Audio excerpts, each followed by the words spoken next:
नमस्कार, प्राइमेट 4 में आपका स्वागत है। आपके साथ मैं हूं विद्यानाथ झा। आज आपको दिखाएंगे लौह पुरुष पटेल की जयंती पर पीएम मोदी की शपथ, राष्ट्र एकता का पथ। दूसरी खबर है यूपी में सियासत हाई, बटेंगे तो कटेंगे की लड़ाई, जुड़ेंगे तो जीतेंगे पर कैसे आई, यह भी आपको दिखाएंगे डिटेल। दिल्ली में बीजेपी का सियासी भंवर, अब आम आदमी पार्टी के लिए हुए ब्रह्म सिंह तंवर, यह खबर भी आपको दिखाएंगे। और इसके बाद एलएसी में झुका चालबाज चीन, लद्दाख का कैसे बदला सीन, यह भी पूरी खबर आपको डिटेल में बताएंगे। वन नेशन वन इलेक्शन का मिशन एक बार फिर से दोहराया, लेकिन मोदी के ऐलान पर कांग्रेस का तल्ख रिएक्शन सामने आया है। कांग्रेस अध्यक्ष मल्लिकार्जुन खड़गे ने कहा है कि वन नेशन वन इलेक्शन असंभव है, मोदी जो कहते हैं वो नहीं करेंगे, पीएम को सबको विश्वास में लेना होगा। यह मल्लिकार्जुन खड़गे की तरफ से बयान आया है, प्रधानमंत्री नरेंद्र मोदी के बयान।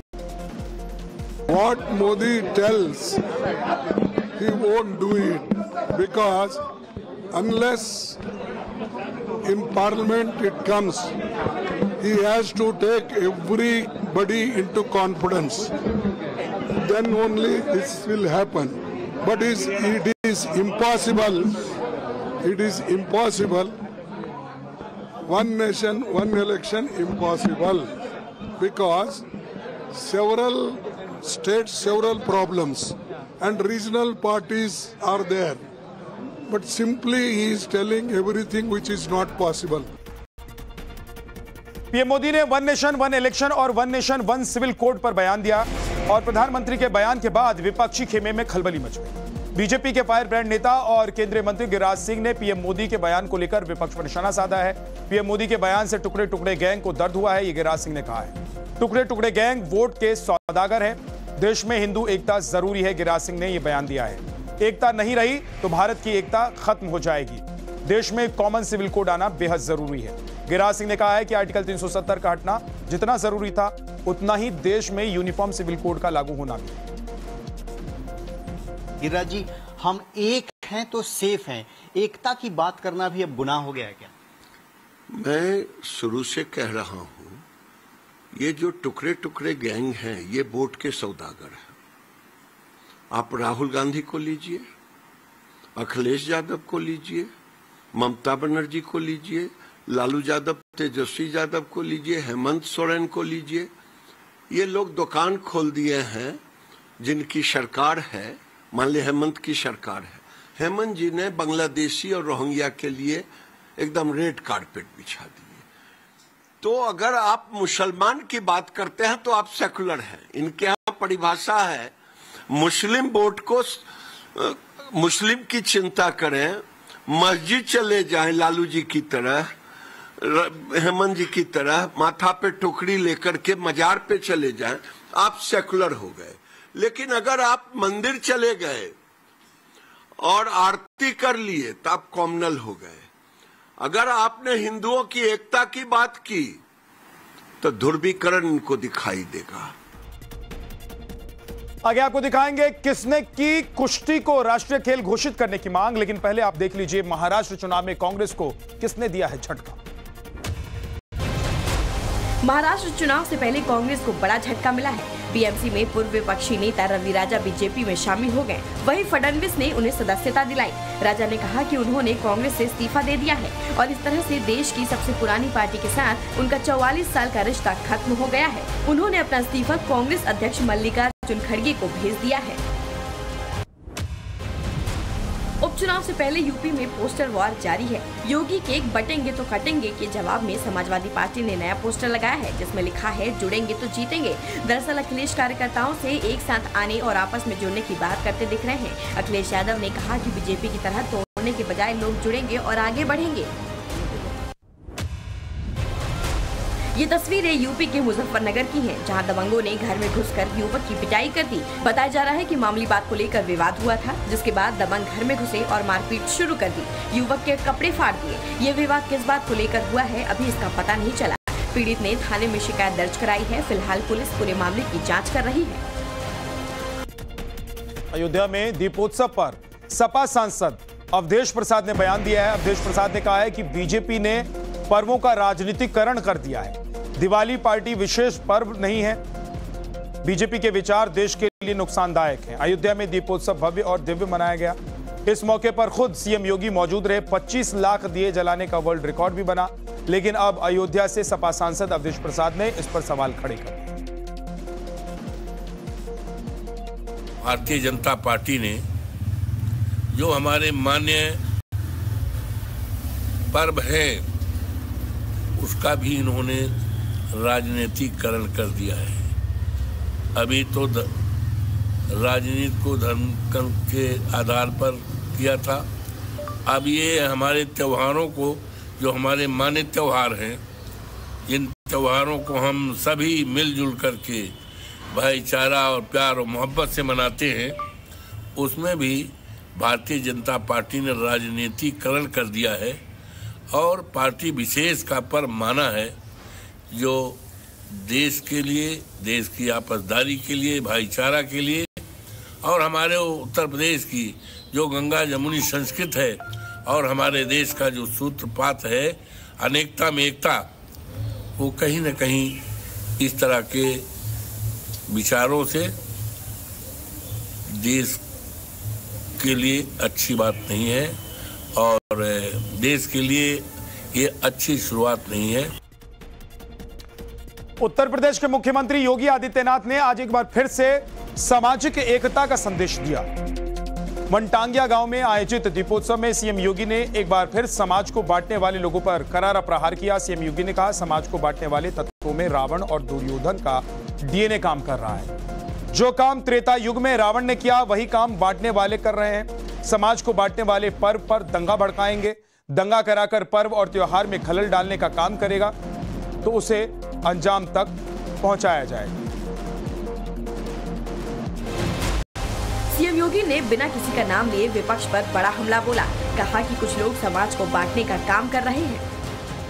आज जब प्रहार हो रहे हैं, कोई जाति के नाम पे बांट रहा है, कोई क्षेत्र के नाम पे बांट रहा है, कोई भाषा के नाम पे बांट रहा है, कोई अव्यवस्था पैदा कर रहा है। याद करना, ये बांटने वाले तत्व, इनमें रावण और दुर्योधन का ही डीएनए इसमें काम कर रहा है। हर साल की तरह इस साल भी सीएम योगी ने गोरखपुर के वनटांगिया गांव में दिवाली मनाई। इस दौरान सीएम ने 185 करोड़ लागत की 74 विकास परियोजनाओं का लोकार्पण किया। इसके साथ ही सीएम ने लाभार्थियों को आवास की चाबी, स्मार्टफोन, सहायता राशि के चेक एवं आयुष्मान कार्ड का वितरण किया। बता दें कि सीएम योगी हर दिवाली वनटांगिया समाज के साथ ही मनाते हैं। यूपी के कुंदरकिया से बीजेपी प्रत्याशी की बेतुकी बयानबाजी का वीडियो भी सामने आया है। पन्ना प्रमुख की डायरी ही लाइसेंस है। ठाकुर रामवीर सिंह ने बयान दिया है, अगर कोई सिपाही रोके तो ये डायरी दिखा देना। सिपाही की हिम्मत नहीं, आपकी बाइक रोक ले। प्रदेश अध्यक्ष भूपेंद्र चौधरी की मौजूदगी में बेतुकी बयानबाजी उन्होंने दी है। दरअसल मुरादाबाद की कुंदरकी सीट पर हो रहे उपचुनाव में कल बीजेपी का बूथ कार्यकर्ता सम्मेलन था, जिसमें पार्टी के प्रदेश अध्यक्ष चौधरी भूपेंद्र सिंह बतौर मुख्य अतिथि पहुंचे। भाई जब ये डायरी तेरी जेब में होगी ना, और ये जब विधानसभा जीतेगी और तू मोटरसाइकिल जब जा रहा होगा ना, और तेरी इसमें पूरी डिटेल होगी, इसमें भी सब डिटेल होगी पन्ना प्रमुख की, और जब ये डायरी भरी होगी और कोई सिपाही चौराहे पे पकड़ लेगा और ये लाइसेंस दिखा देगा ना अपना, केवल यही लाइसेंस, ना आरसी और ना ड्राइविंग लाइसेंस और ना बीमे के कागज, अगर ये नहीं दिखाएगा और ये लाइसेंस दिखा देगा तो मुरादाबाद के किसी भी नौजवान में पुलिस के इतना साथ नहीं होगा कि उसकी मोटरसाइकिल को रोक ले। भाइयों, ये पन्ना प्रमुख को आपको एहसास कराना है। पन्ना प्रमुख को ब्रजभूषण सिंह ने कुश्ती को राष्ट्रीय खेल घोषित करने की मांग की है। भारत की कुश्ती और चमकेगी। कुश्ती में 135 देश भाग लेते हैं। एक समय जापान का एकाधिकार था इस पर, लेकिन अब भारत में कुश्ती के लिए माहौल है। ऐसे में ब्रजभूषण ने कहा है कि कुश्ती को राष्ट्रीय खेल घोषित किया जाए। ये मांग उन्होंने रखी। कुश्ती में 130 देश भाग लेते हैं, 135 देश भाग लेते हैं, और उसमें से वर्ल्ड का मेडल निकाल करके लाना ये मामूली बात नहीं है। देखिए, एक समय था कि जापान का एकदम एकाधिकार था महिलाओं की कुश्ती पर। आज देखिए तमाम बच्चे, कोई सिल्वर ला रहा है, कोई गोल्ड ला रहा है, कोई ब्राउंज ला रहा है, कोई ब्राउंज का हार रहा है। भारत की कुश्ती बहुत वो है, और सरकार से आज दीपावली का शुभ दिन है, वैसे ये अवसर नहीं है, लेकिन जिस दिन भारत की सरकार कुश्ती को राष्ट्रीय खेल घोषित कर देगी उस दिन और इसमें चमक पैदा हो जाएगी। बड़ी खबर दिल्ली से आ रही है। दिल्ली की राजनीति से जुड़ी हुई बड़ी खबर यह है कि पूर्व बीजेपी विधायक ब्रह्म सिंह तंवर आम आदमी पार्टी में शामिल हो गए हैं। केजरीवाल ने ब्रह्म सिंह तंवर को आम आदमी पार्टी की सदस्यता दिलाई। ब्रह्म सिंह तंवर 1993 और 1998 में महरौली से और 2013 में छतरपुर से विधायक रहे हैं, लेकिन अब वो बीजेपी का दामन छोड़कर आम आदमी पार्टी के साथ चले गए। इससे पहले वो 3 बार निगम पार्षद भी रह चुके हैं।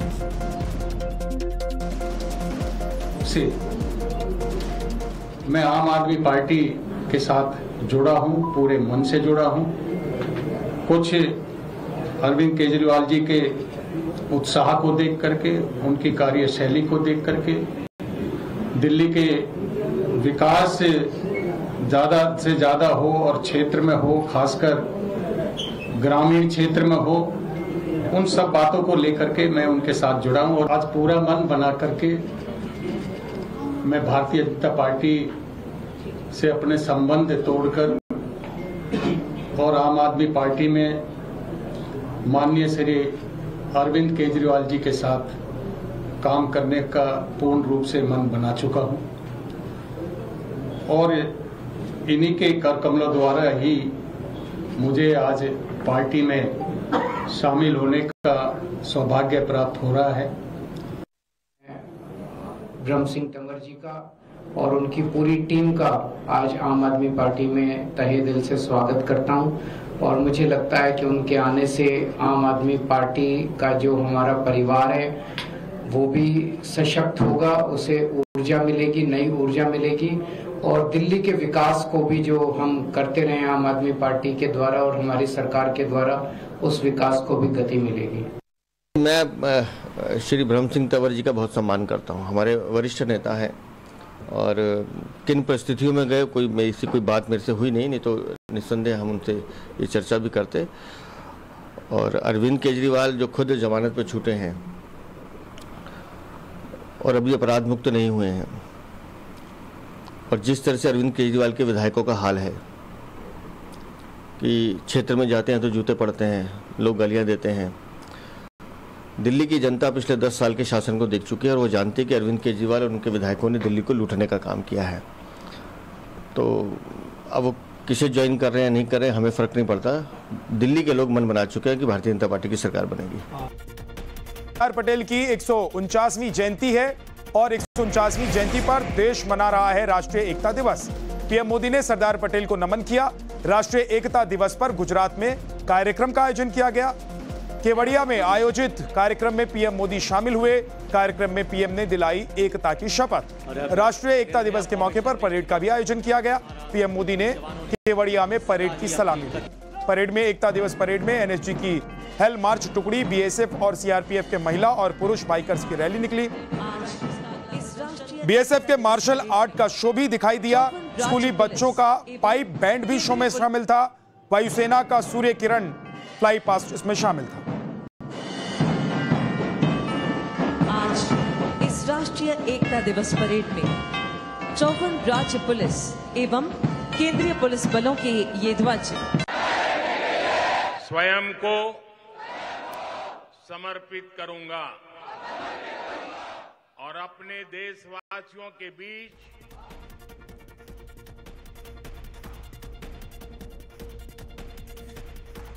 अब आपको दिखा रहे हैं प्रधानमंत्री नरेंद्र मोदी ने आज राष्ट्रीय एकता दिवस पर कहा कि एक देश एक संविधान का संकल्प पूरा हुआ। 3 तस्वीरें आप ये देख रहे हैं। सरदार पटेल को नमन करते हुए प्रधानमंत्री नरेंद्र मोदी एकता दिवस पर वो शपथ दिला रहे हैं सभी को। परेड की सलामी भी उन्होंने ली। और ये अलग अलग 6 तस्वीरें मोदी ने आज एकता मिशन जो ठाना था उसको एक बार फिर लोगों को याद दिलाते हुए एकता की शपथ दिलाई। 10 तस्वीरें आपकी टीवी स्क्रीन पर है। परेड की टॉप 10 झलक। गर्व से आगे सीमा भवानी। और अब 7 मोटरसाइकिल पर 29 जाबाज का नेतृत्व करते बीएसएफ। प्रधानमंत्री नरेंद्र मोदी ने आज राष्ट्रीय एकता दिवस पर कहा कि एक देश एक संविधान का संकल्प पूरा हुआ है। अब एक देश एक चुनाव और एक देश एक समान नागरिक संहिता पर काम हो रहा है। सरदार साहब की बात ही हमारे लिए प्रेरणा है।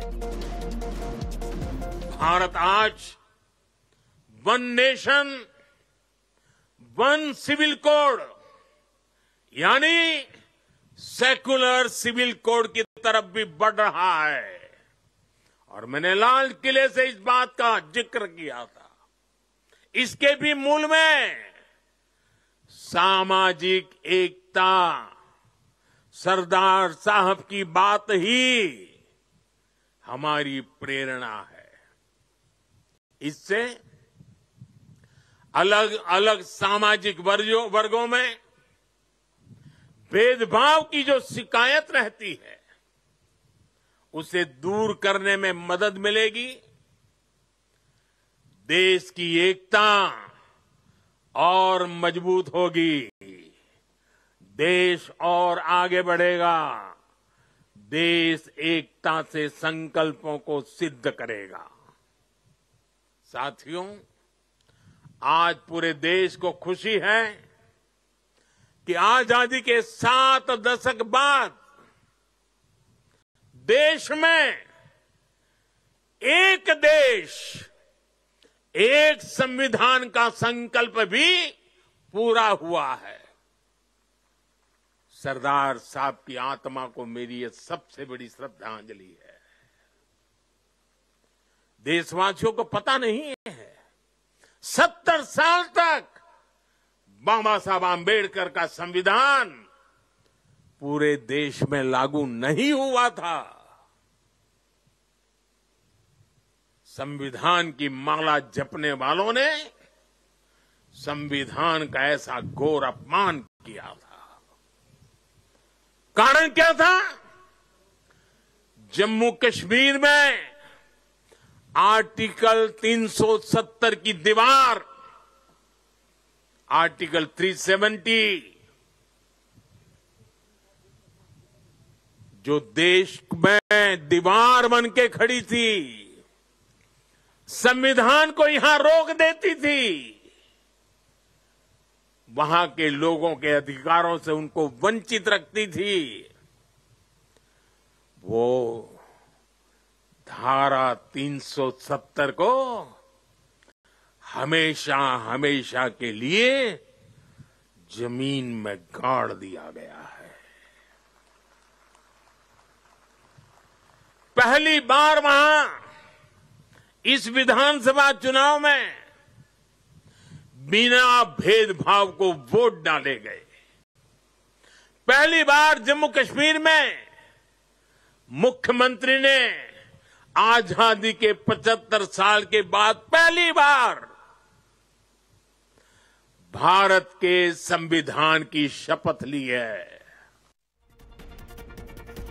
राष्ट्रीय एकता दिवस पर योगी के बयान का पीएम मोदी ने समर्थन किया। पीएम मोदी ने कहा, एक हैं सेफ हैं को गलत तरीके से बता रहे हैं विरोधी। कुछ लोगों को देश की एकता बर्दाश्त नहीं है। पीएम मोदी ने कहा कि कुछ लोग भारत के बढ़ते सामर्थ्य से बहुत परेशान हैं। ये लोग भारत में अस्थिरता फैलाने की कोशिश कर रहे हैं। भारत की सेनाओं तक को टारगेट करने में लगे हुए हैं। ये लोग भारत में जात पात के नाम पर विभाजन करने में जुटे हुए हैं।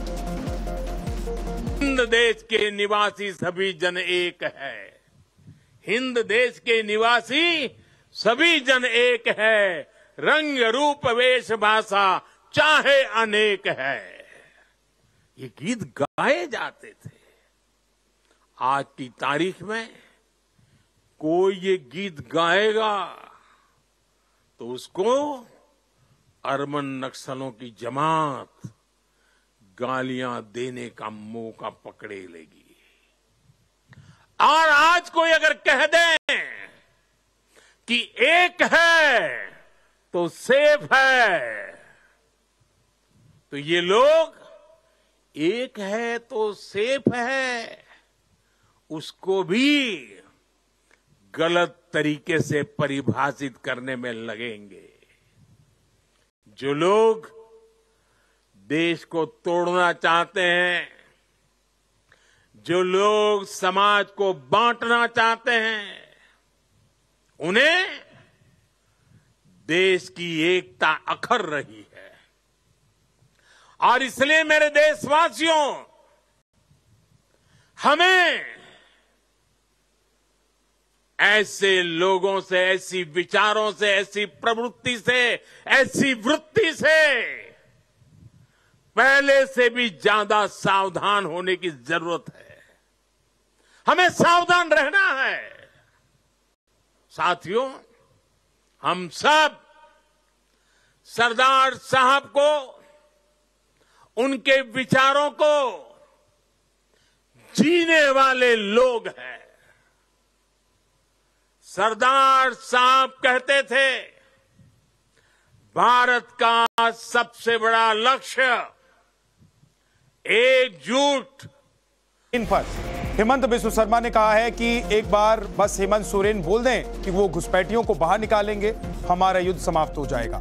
हेमंत ने दावा किया कि जो लोग जेएमएम सरकार से त्रस्त हैं, मुझे विश्वास है कि इस बार बहुत अच्छे से भाजपा सरकार की सहायता करेंगे और भाजपा की सरकार आएगी। देखिए, लोगों का बहुत उत्साह है, उमंग है, लोग ट्रस्ट है जेएमएम का सरकार से। मैं विश्वास करता हूं बहुत बढ़िया से इस बार बीजेपी का सरकार बन जाएगा। मामला चाहे जिसका भी हो, हमें घुसपैठियों को बाहर निकालना है। एक बार हेमंत सोरेन जी बोल दे कि हम घुसपैठियों को बाहर निकालेगा, बस हमारा युद्ध समाप्त। इतना तो बोल दे, चाहे जिसका भी गलती हो। बीएसएफ रहेगा, कांग्रेस का समय में इतना सीमा में व्यवस्था नहीं था। और अब खबर भारत चीन सीमा पर डिसएंगेजमेंट की। लद्दाख में पेंगोंग झील में सेना ने पेट्रोलिंग शुरू कर दी है। बोट से झील में पेट्रोलिंग की जा रही है। भारतीय सेना ने यह पेट्रोलिंग शुरू की है अपने इलाके में। भारतीय सेना की पेट्रोलिंग आप देख रहे हैं। पेट्रोलिंग पार्टी में सिर्फ 14 जवान होंगे। एक समय में एक देश की सेना पेट्रोलिंग करेगी। LAC से डिसएंगेजमेंट की प्रक्रिया पूरी हो गई है। आज दोनों सेनाओं के बीच मिठाई का आदान प्रदान भी होगा।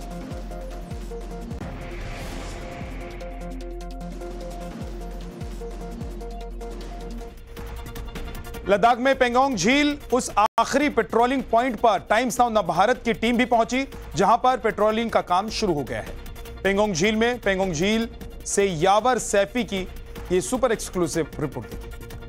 जो है जिस तरीके से लगातार कल हमने लद्दाख से कवर की, जिस तरीके से हमने लोगों से बात की, तो काफ़ी खुशी लोगों में भी है, क्योंकि डिसएंगेजमेंट के बाद जो यहाँ का टूरिज्म है वो भी काफ़ी हद तक जो है फिर से बढ़ेगा, क्योंकि प्रभावित था किसी हद तक।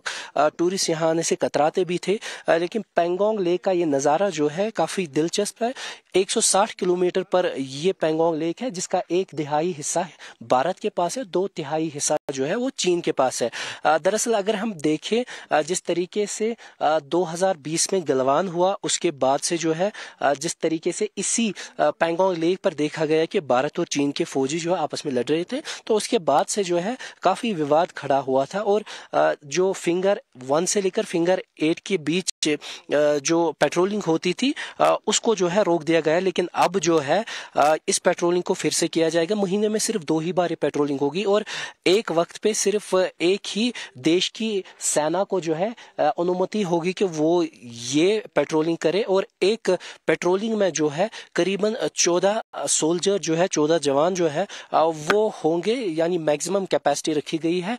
वेरिफिकेशन प्रोसेस जो है तकरीबन खत्म हो गई है और पेट्रोलिंग पर जो है अब जो अधिकारिक है उनका जो है अंतिम निर्णय फैसला जो है वो आने वाला है। और इसी बीच जो है आज जो LAC है, लाइन ऑफ एक्चुअल कंट्रोल, जहां से हम इस वक्त रिपोर्ट करें, इससे सटे ही जो है लाइन ऑफ एक्चुअल कंट्रोल है, वहां पर जो है आपस में मिठाइयां बांटी जाएगी, क्योंकि आज दिवाली का शुभ अवसर भी है, तो ये दिन भी काफी शुभ माना जा रहा है। इसी बीच जो है इस सारी डेवलपमेंट को लेकर भी यहाँ के लोगों की अगर बात करें या टूरिस्टों की अगर बात करें तो वो भी काफी ज्यादा खुश है।